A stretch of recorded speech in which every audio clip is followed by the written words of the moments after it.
अस्सलाम वालेकुम रहमतुल्लाहि व बरकातुहू।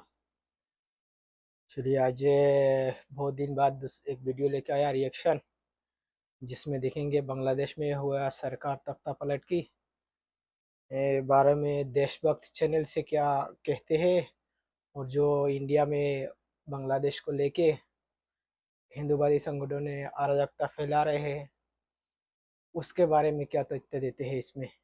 चलिए बिना वक्त गवा के शुरू करते हैं वीडियो को। पिछले कुछ दिनों में सोशल मीडिया पर और कुछ न्यूज चैनल्स पर बहुत दर्दनाक दृश्य दिखने को मिले हैं। ये क्लिप्स चीख चीख कर एक बात बयां कर रही हैं कि बांग्लादेश में शेख हसीना के पलायन के बाद हिंदुओं का नरसंहार जोर शोर से शुरू हो चुका है और ना ही बांग्लादेश की आर्मी और ना ही भारत सरकार इसे रोकने में सक्षम है। कहीं चिटगांग में हिंदुओं की दुकानों को खुलेआम लूटा जा रहा है बिना किसी रोक टोक के, जैसे लॉ एंड ऑर्डर मशीनरी हो ही ना। तो कहीं हिंदुओं की दुकान धू धू करके आग के लपटों में मंदिर नहीं है, दुकान ही नहीं, हिंदू मंदिरों को भी सिस्टमैटिकली टारगेट किया गया और उन्हें आग के हवाले कर दिया गया।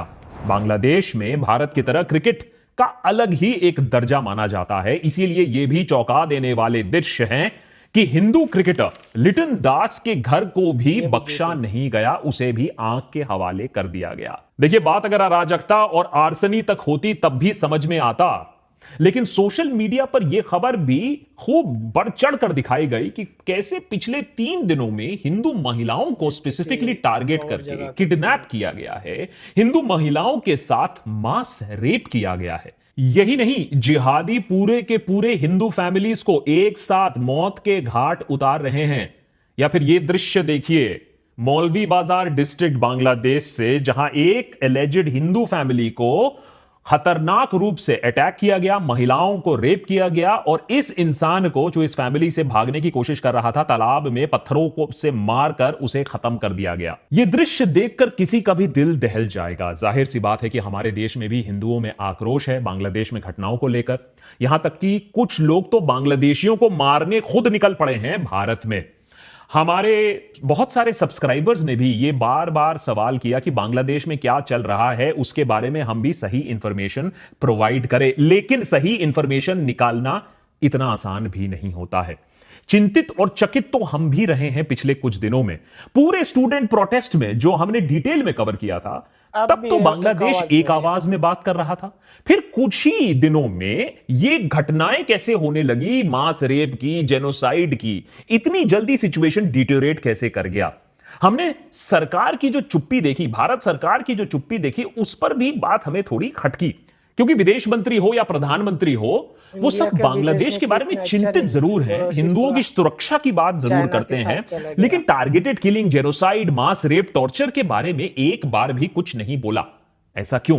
हफ्तों से हमने बांग्लादेश में होने वाले स्टूडेंट प्रोटेस्ट को कवर किया और इंडियन और Bangladeshi main stream propaganda media को बाईपास करते हुए हमने स्टूडेंट्स, सिटीजन्स और वो जो जेन्युइन मीडिया है उस पर फोकस किया और सबसे एक्यूरेट और ऑथेंटिक एपिसोड्स हमने बनाए इस स्टूडेंट रेवोल्यूशन पर। इस बार भी हमने अपना आपा नहीं खोया। गुस्सा जरूर आया, लेकिन हम सोशल मीडिया और मेन स्ट्रीम मीडिया पर नहीं गए, सीधा जमीन से जुड़े जो जेन्युइन मीडिया है उस पर विश्वास किया और पता लगाने की कोशिश की बांग्लादेश में आखिर चल क्या रहा है, सच क्या है और झूठ क्या है। थोड़ा कॉम्प्लिकेटेड है, लेकिन आज के देशभक्त एपिसोड में कुछ अहम सवाल। क्या हिंदुओं का रेप और जेनोसाइड बांग्लादेश में हो रहा है? तो और अगर हां तो किस स्तर पर? क्या हिंदू और दूसरे अल्पसंख्यक समुदाय अपने आप को बांग्लादेश में फंसा हुआ महसूस कर रहे हैं? क्या स्टूडेंट मूवमेंट शेख हसीना के जाने के बाद बिल्कुल कोलैप्स कर चुका है? क्या जमात जैसी इस्लामिक पार्टीज ने वहां वर्चस्व बांग्लादेश में ऑलरेडी स्थापित कर लिया है? क्या बांग्लादेश की इंटरिम सरकार वहां किसी तरीके की स्थिरता ला पाएगी? कौन है ये प्रोफेसर मोहम्मद यूनिस, बांग्लादेश के नए इंटरिम लीडर? और इस बात के बीच इस सब के बीच में भारत सरकार का क्या रवैया रहा है और हम क्या कर सकते हैं वहां के हिंदू समाज को सुरक्षित रखने के लिए? आज के देशभक्त एपिसोड पर इन सारे सवालों का जवाब। 5 अगस्त को बांग्लादेश की प्राइम मिनिस्टर शेख हसीना ने आनंद फानंद में इस्तीफा दिया और देश छोड़कर भाग गईं। इस्तीफा क्यों दिया, पलायन क्यों किया, स्टूडेंट प्रोटेस्ट क्या थे, कोटा मूवमेंट क्या था, यह सब हम आपको डिटेल में पहले ही समझा चुके हैं। जब भी एक तानाशाह बाय द वे अपनी ही देश के नौजवानों के ऊपर शूट एंड साइट ऑर्डर जारी कर देती है, मानो कि उसकी उल्टी गिनती तो शुरू हो गई। शेख हसीना के पलायन के बाद पूरे बांग्लादेश में एक तरीके का जश्न का माहौल था, मगर इस खुशी के मंजर के साथ साथ बांग्लादेश में एक पावर वैक्यूम भी क्रिएट हो गया कुछ ही घंटों के अंदर। अब आप पूछोगे पावर वैक्यूम क्यों?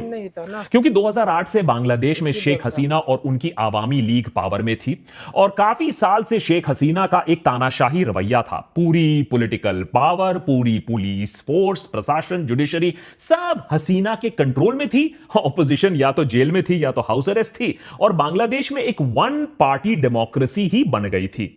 इसीलिए 2 हफ्ते पहले तक भी बहुत सारे लोग यही मानते थे कि शेख हसीना इधर न उधर से इस मूवमेंट को कंट्रोल कर ही लेगी। लेकिन स्टूडेंट्स ने जब ढाका चलो करने का फैसला किया तब हसीना को भागना पड़ा और देखते ही देखते पूरा का पूरा पॉलिटिकल पावर स्ट्रक्चर बिखर गया।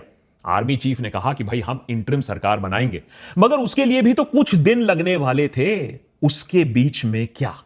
इस अनसर्टेन माहौल के वजह से, पावर वैक्यूम के वजह से अलग अलग वायलेंट एक्टिविटी शुरू हो जाती हैं बांग्लादेश में, चोरी, डकैती, और इसी हमले के बीच में जो अल्पसंख्यक हैं वो फंस जाते हैं। प्रथम आलो के 8 अगस्त की अगर आप रिपोर्ट माने तो हसीना सरकार के गिरने के बाद कम से कम 230 से ज्यादा लोगों की जानें जा चुकी हैं। तो पहला सवाल, किसकी जानें गई और क्यों? जो पुलिस 5 अगस्त के पहले तक प्रो हसीना थी, उसका जो लीडर है वो मैदान छोड़कर भाग जाता है, ऑर्गेनाइजेशन काफी हद तक बिखर जाता है और प्रोटेस्टर्स पुलिस पर ही हमला करना शुरू कर देती है, इस गुस्से से कि ये वही पुलिस है जिसने ब्रूटल क्रैकडाउन किया था, हजारों स्टूडेंट्स को मारा था। प्रथम आलो की रिपोर्ट के अनुसार ढाका मेडिकल कॉलेज हॉस्पिटल में ऐसे 6 पुलिस अफसरों की लाशें पहुंची जिनको 5 अगस्त के दिन प्रोटेस्टर्स ने पीट पीट कर मार डाला। ऐसे ही कई और एग्जाम्पल्स भी हैं। आवामी लीग के पॉलिटिशियंस और मेंबर्स को भी टारगेट किया गया। डेली स्टार ने रिपोर्ट किया कि सतखीरा में एक एंग्री मॉब ने आवामी लीग लीडर जाकिर हुसैन के घर को घेर लिया और उन पर हमला कर दिया।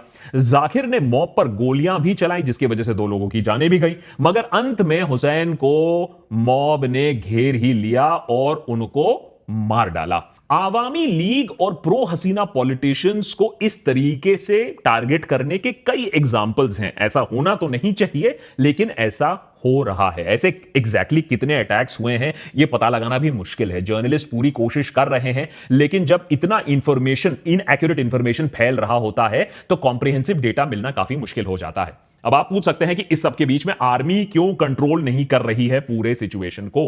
इसका एक रीजन है कि आर्मी की इतनी कैपेसिटी है ही नहीं कि वो इतनी सडनली 2-3 दिनों के अंदर बांग्लादेश के हर कोने में जाकर अपनी प्रेजेंस दिखा सके। तो इस सारे वायलेंस को इतनी आसानी से कंट्रोल करना भी इजी नहीं है, आर्मी के लिए भी पॉसिबल नहीं है। इसी पावर वैक्यूम का फायदा उठाकर अलग अलग ग्रुप साफ तरीके से हिंदुओं पर और अल्पसंख्यकों पर अटैक कर रहे हैं, दूसरे माइनॉरिटीज भी टारगेट हो रहे हैं। हिंदुओं पर हमले की वारदातें 5 अगस्त के दिन से ही शुरू हो चुकी हैं। अब इसमें एक एंगल यह भी कहा जा रहा है कि जब आवामी लीग के लीडर्स पर हमले हुए हैं तो हिंदू लीडर्स भी टारगेट हुए हैं, मगर इस बात पर कोई डाउट नहीं है कि बांग्लादेश में हिंदुओं को उनकी religious, not political, religious identity को लेकर उनको टारगेट किया गया है। 6 अगस्त को डेली स्टार के रिपोर्ट के अनुसार बांग्लादेश में कम से कम 27 डिस्ट्रिक्ट्स में हिंदू हाउसेज और बिजनेस एस्टैब्लिशमेंट पर हमला किया गया। ये हमले 5 अगस्त के दिन से ही शुरू हो गए थे, उस दिन जब सरकार गिरी थी। तो कुछ लोग तो मौके का फायदा उठा रहे हैं।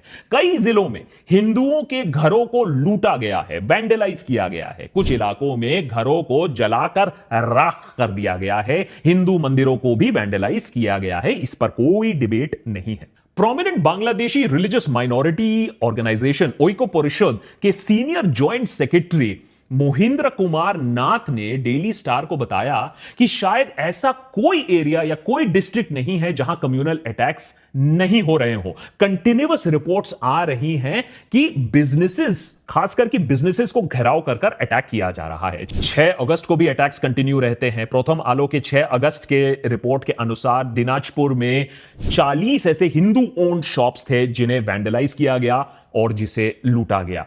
और मेहरपुर में 9 हिंदू रेजिडेंशियल हाउसेस पर हमला हुआ है। तो ये जो थोड़े से हमने फैक्ट्स एकत्रित किए हैं, ये क्लियरली दिखा रहे हैं कि भाई अटैक तो हो रहे हैं, हिंदू आइडेंटिटी पर अटैक हो रहे हैं। अब इससे कुछ सवाल जरूर उत्पन्न होते हैं। पहला ये कि हमला जो हो रहा है हिंदुओं पर, वो किस स्केल पर हो रहा है। बांग्लादेश के पत्रकार और माइनॉरिटी राइट संगठन एग्जैक्ट स्केल तो नहीं बता पा रहे हैं। क्या लोगों को मारा जा रहा है? अगर हां, तो कितनों को मारा जा चुका है? ये नंबर, ये आंकड़ा हमें अभी तक नहीं मिला है। ना ही बांग्लादेश सरकार, ना ही भारत सरकार इस पर कोई पुष्टि कर रही है।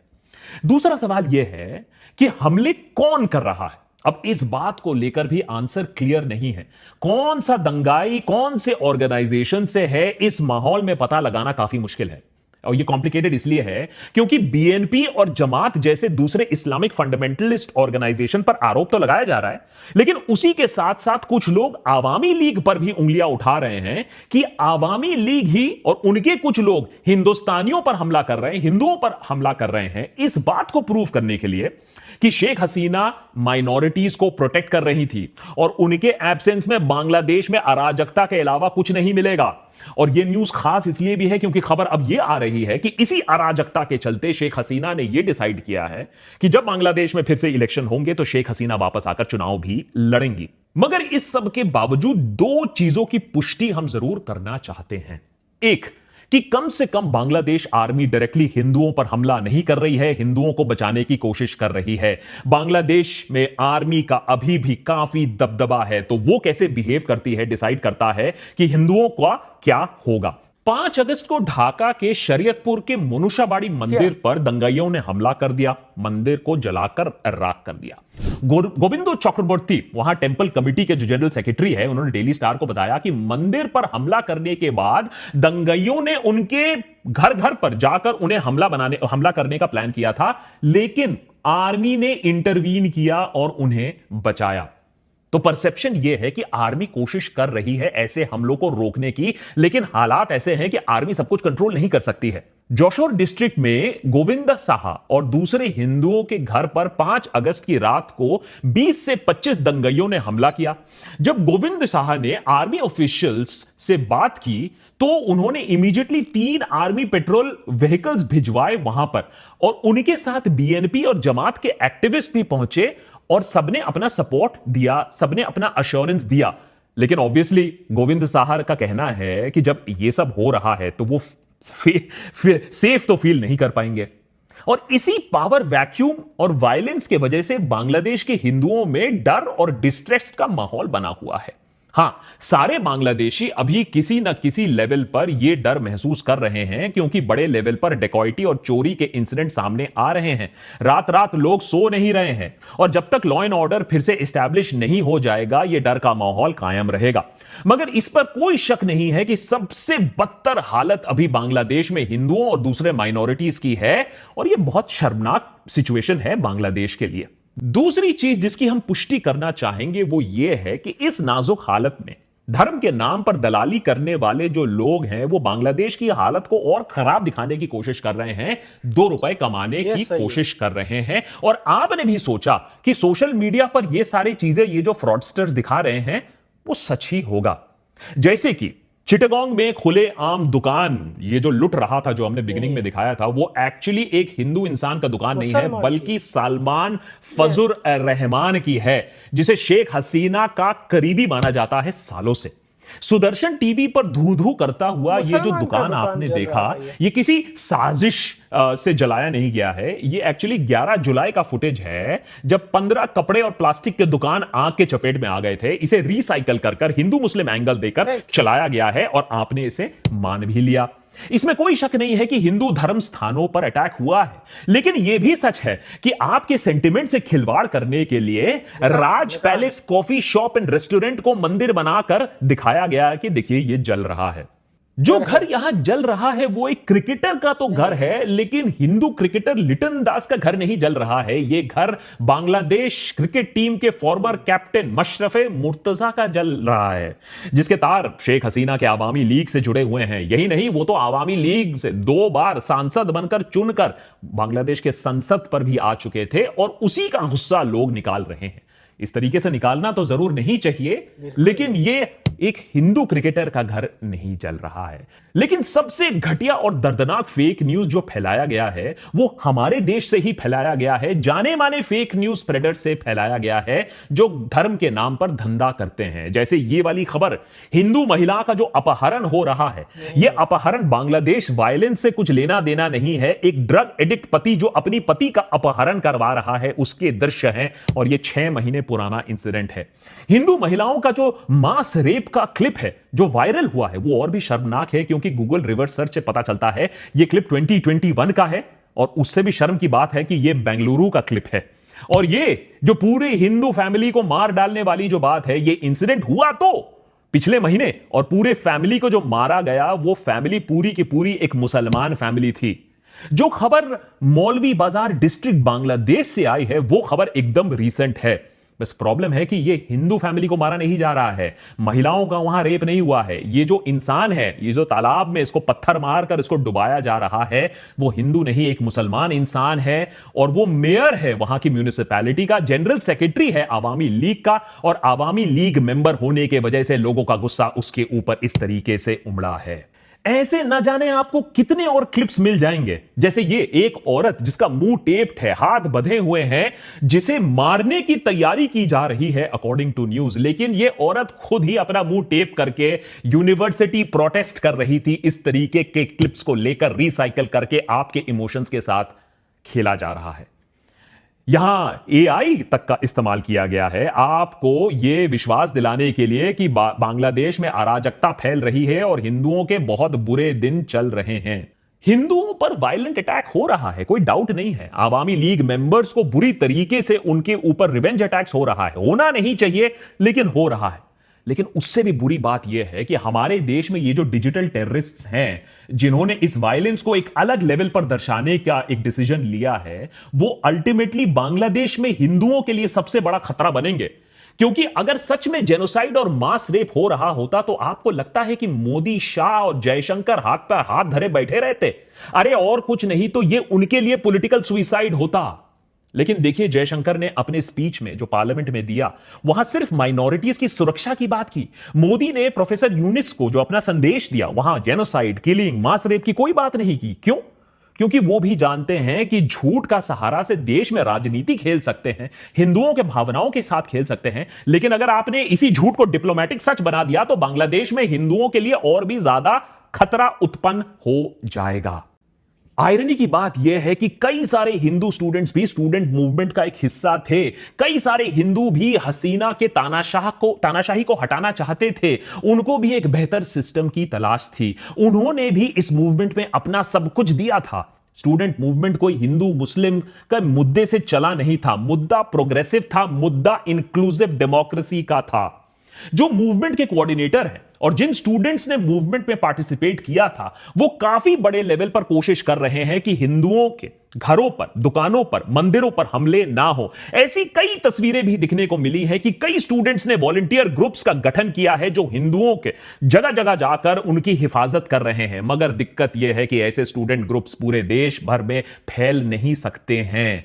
तो अगर सिर्फ स्टूडेंट्स से ही इतना बड़ा काम नहीं हो पाएगा तो क्या इसका मतलब है कि बांग्लादेश में पूरे तरीके से इस्लामिक फंडामेंटलिस्ट फोर्सेस के हाथों वो चले जा चुका है? क्या हिंदुओं और दूसरे माइनॉरिटीज का जेनोसाइड हो रहा है? इंडियन राइट विंग इकोसिस्टम की अगर आप बात माने तो ऐसा ऑलरेडी होना शुरू हो गया है। डर और मिसट्रस्ट का जो माहौल है, मगर उस सब के बावजूद अगर आप देखें तो इंटरिम गवर्नमेंट बनने के बाद कुछ हद तक लोगों में यह यकीन आ चुका है कि चीजें बैक टू नॉर्मल हो सकती हैं और बांग्लादेश में एक पॉजिटिव फ्यूचर बन सकता है। यह समझना बहुत जरूरी है कि बांग्लादेश में अभी क्या हो रहा है, यह डायरेक्टली लिंक्ड है to the future of Hindus. Hasina सरकार के गिरने के 2 दिन बाद ही अनाउंसमेंट हो गया कि Nobel laureate professor Mohammad Yunus Bangladesh के इंटरिम सरकार को लीड करेंगे। यह बांग्लादेश के भविष्य के लिए और माइनॉरिटीज के भविष्य के लिए एक अहम डेवलपमेंट है। समझाता हूं क्यों। प्रोफेसर यूनिस का जन्म 1940 में चिटागोंग में होता है। यूएस में पीएचडी करते हैं, कुछ साल वहां प्रोफेसर रहते हैं। 1972 में बांग्लादेश लौट आते हैं। 1983 में ग्रामीण बैंक नामक एक संस्था की एक स्थापना होती है। एंटरप्रेन्योर्स और किसानों को स्मॉल लोन्स दिया जाता है। यह माइक्रो क्रेडिट स्कीम काफी सक्सेसफुल होता है, काफी लोग अपने पैरों पर खड़े होते हैं और इसके लिए प्रोफेसर यूनिस को 2006 में नोबेल पीस प्राइज से नवाजा जाता है। शेख हसीना और प्रोफेसर यूनिस की कभी भी खास जमी नहीं। 2008 से लगातार उन पर अलग अलग गवर्नमेंट इन्वेस्टिगेशंस चल रहे होते हैं और जनवरी 2024 में उनको लेबर लॉज वायलेट करने के लिए गिल्टी भी पाया जाता है। 6 महीने की सजा भी सुनाई जाती है। हाल ही के स्टूडेंट मूवमेंट में प्रोफेसर यूनिस ने एक्टिवली स्टूडेंट्स को सपोर्ट किया और हसीना को क्रिटिसाइज किया। हसीना की सरकार गिरने के बाद सारे के सारे स्टूडेंट्स ने यह डिमांड किया कि प्रोफेसर यूनिस को ही इंटरिम सरकार का हेड बनाया जाए, चीफ एडवाइजर जो भी आप कह लीजिए, बनाया जाए। ज्यादातर लोगों में उनके प्रति एक क्लीन छवि, एक इमेज, क्लीन इमेज है, जिसकी वजह से वो एक यूनाइटिंग फैक्टर बन सकते हैं बांग्लादेश में। इंपॉर्टेंट बात यह है, आर्मी, जमात, बीएनपी, सारे के सारे जो लोग इन्वॉल्व हैं, उन्होंने इस बात पर मंजूरी दी है कि यूनिस ही इंटरिम लीडर एडवाइजर बने। 8 अगस्त 8:30 PM ओथ टेकिंग सेरेमनी भी हो जाती है। यूनिस के साथ साथ 16 और एडवाइजर्स भी सिलेक्ट किए जाते हैं और इस लिस्ट को देखकर लोगों में कम से कम एक हौसला आ सकता है कि शायद रिलीजियस वायलेंस और माइंडलेस डेकॉइटी को खत्म करने के लिए यह पहला कदम हो सकता है। 16 एडवाइजर्स में एक हिंदू एडवाइजर भी है, डॉक्टर बिधान रंजन रॉय। एक एडवाइजर आदिवासी रिप्रेजेंटेटिव भी है, सुप्रदीप चकमा। और उन्हीं के साथ साथ स्टूडेंट मूवमेंट के भी लीडर्स हैं, 26 साल के निहाद इस्लाम और आसिफ मोहम्मद। अगर आपने हमारे जो प्रीवियस एपिसोड्स हैं उसको फॉलो किया होगा तो आपको याद होगा निहाद इस्लाम वही लड़का है जिसको शेख हसीना की पुलिस ने टॉर्चर कर करके मूवमेंट को कॉल ऑफ कराने की कोशिश की थी। इसी के चलते काफी लोग होपफुल हैं कि पावर वैक्यूम भर जाएगा और एक सेंसिबल इंटरिम सरकार बन पाएगी। प्रोफेसर यूनिस ने भी बहुत इंपॉर्टेंट है, अपने पहले स्पीच में हिंदुओं और दूसरे माइनॉरिटीज के खिलाफ हो रहे हिंसा को इमीडिएटली रोकने की बात कही है। उन्होंने स्टूडेंट्स को बधाई दी कि उन्हीं की वजह से बांग्लादेश का सेकंड विक्ट्री डे मुमकिन हो पाया है और कहीं ना कहीं इस जीत का श्रेय इन्हीं को जाना चाहिए। लेकिन he said, let us not let it slip away because of our mistakes. यानी अगर यह सेंसलेस वायलेंस खत्म नहीं होता है तो इस सेकंड विक्ट्री डे का कोई मतलब नहीं रहेगा। स्टूडेंट्स का भी बाय द वे यही सेंटिमेंट है कि इंडिपेंडेंस के टाइम से बांग्लादेश में अथॉरिटेरियन लीडर या मिलिट्री डिक्टेटरशिप की एक साइकिल सी चलती आई है। इसे तोड़ना होगा, एक रोबस्ट और इंक्लूसिव डेमोक्रेसी बनाना होगा। पुरानी पार्टीज नहीं, नए ऑल्टरनेटिव्स सामने आने होंगे। अब जहां तक बात लॉ एंड ऑर्डर रिस्टोर करने की रही, कल 8 अगस्त को दोपहर को बांग्लादेश की आर्मी चीफ, नए inspector general of police, director general of rapid action battalion, navy, air chief सब एक साथ बैठकर एक पब्लिक स्टेटमेंट जारी किया कि देश में बढ़ रही अराजकता पर आर्म्ड फोर्सेस और पुलिस स्ट्रिक्ट एक्शन लेने वाली है। अब ये सब बातें सुनने में तो अच्छी लगती हैं, लेकिन जब तक इंप्लीमेंट नहीं होंगी तब तक हिंसा नहीं रुकेगी, तब तक लोग, खासकर कि हिंदूज, दूसरे माइनॉरिटी कम्युनिटीज, उनका ट्रस्ट जीतना काफी मुश्किल रहेगा। और सिर्फ पीस की बातें नहीं, जस्टिस देना भी जरूरी है। फॉर एग्जाम्पल 5 अगस्त को ढाका में popular Bangladeshi folk singer Rahul Ananda के घर पर एक मॉब हमला कर देती है। उनका घर जला दिया जाता है। आनंदा और उनकी फैमिली बस वक्त रहते बच निकलते हैं अपनी जान बचाकर, मगर 140 साल पुराना घर स्वाहा हो जाता है आग में। 3000 से ज्यादा म्यूजिकल इंस्ट्रूमेंट्स जलकर राख हो जाते हैं। तो जो मांग है ना कि हसीना की पुलिस पर भी क्रैकडाउन हो, जांच हो, खूनी पुलिस ऑफिसर्स को सजा मिले, वैसे ही इन दंगइयों के प्रति भी जांच होना जरूरी है। अरे ऐसे लिबरेशन का क्या मायने जहां रिलीजियस माइनॉरिटीज के ऊपर इस तरीके से दंगई अटैक कर सकते हैं। साथ ही साथ भारत सरकार को भी ये जो फेक न्यूज फैलाने वाले, ये जो डिजिटल दंगई हैं, इन्हें भी रोकना पड़ेगा। क्योंकि ये सब ना, ये जो पोस्टिंग कर रहे हैं, फेक न्यूज फैला रहे हैं भारत के खिलाफ, बांग्लादेश में गुस्सा और भी बढ़ रहा है इनके वजह से। दुख की बात है कि ये जो डिजिटल दंगई है, ये चाहते हैं, ये चाहते हैं कि बांग्लादेश में और हिंदू मारे जाएं और मारकाट हो, जिससे वो भारत में ना बदले की जो भावना है उसको और प्रोजेक्ट कर पाएं, अराजकता और फैला पाएं। बांग्लादेश में कोई डाउट नहीं है कि हालत नाजुक है, कोई डाउट नहीं है कि हिंदूज अंडर अटैक हैं, लेकिन अगर फंडामेंटलिस्ट पावर पार्टी में आती हैं तो हिंदू और भी ज्यादा खतरे में होंगे। लेकिन देखिए, इस वायलेंस के बावजूद भी बांग्लादेश ने प्रोफेसर यूनिस को चूज करके पहला कम से कम पॉजिटिव कदम लिया है। तो अब सवाल है व्हाट नेक्स्ट। और इसी व्हाट नेक्स्ट में भारत सरकार को टेंटेटिवली अपना सपोर्ट तो देना पड़ेगा भाई। यह बात भुला के कि 15 साल से आप शेख हसीना सरकार को बिना सवाल सपोर्ट करते आए हो, और जाहिर है इसी बात की वजह से यह हसीना सरकार को सपोर्ट करने के चलते भारत सरकार के खिलाफ भी वहां डिस्ट्रस्ट है। लेकिन यह बदला जा सकता है अगर हम मैटर को सेंसिटिवली हैंडल करें। नए बांग्लादेश में अगर अपनी थोड़ी सी भी इंफ्लुएंस जमानी है तो नए सरकार के साथ हाथ तो मिलाना पड़ेगा। तो आसान तो नहीं है, खासकर कि जब हसीना अभी भी हमारे सरजमीन पर है। लेकिन आशा करता हूं कि हमारे देश के जो फॉरेन मिनिस्टर हैं वो इस बार बाजी कम से कम सही खेलेंगे और हमारे देश की सुरक्षा, हिंदुओं की सुरक्षा, उसको इंश्योर करेंगे। और हमारे दूसरे नेबर्स की तरह कम से कम बांग्लादेश पूरी तरीके से एंटी इंडिया नहीं बन जाएगा। और इस सब में आपकी भी एक बहुत अहम भूमिका है। जो फेक न्यूज फैलाया जा रहा है बांग्लादेश के बारे में, उसे मत बिलीव करिए। हमारे सरकार पर एम्फोसिस डालिए कि जो हिंदूज हैं, जो माइनॉरिटीज हैं बांग्लादेश में, उनके सेफ्टी के लिए सरकार पॉजिटिव कदम उठाए। लेकिन ये जो डिवीजन और बदले की भावना लेकर सोशल मीडिया पर जो दंगाई फैले हुए हैं, उनको भी काउंटर करने की जरूरत है।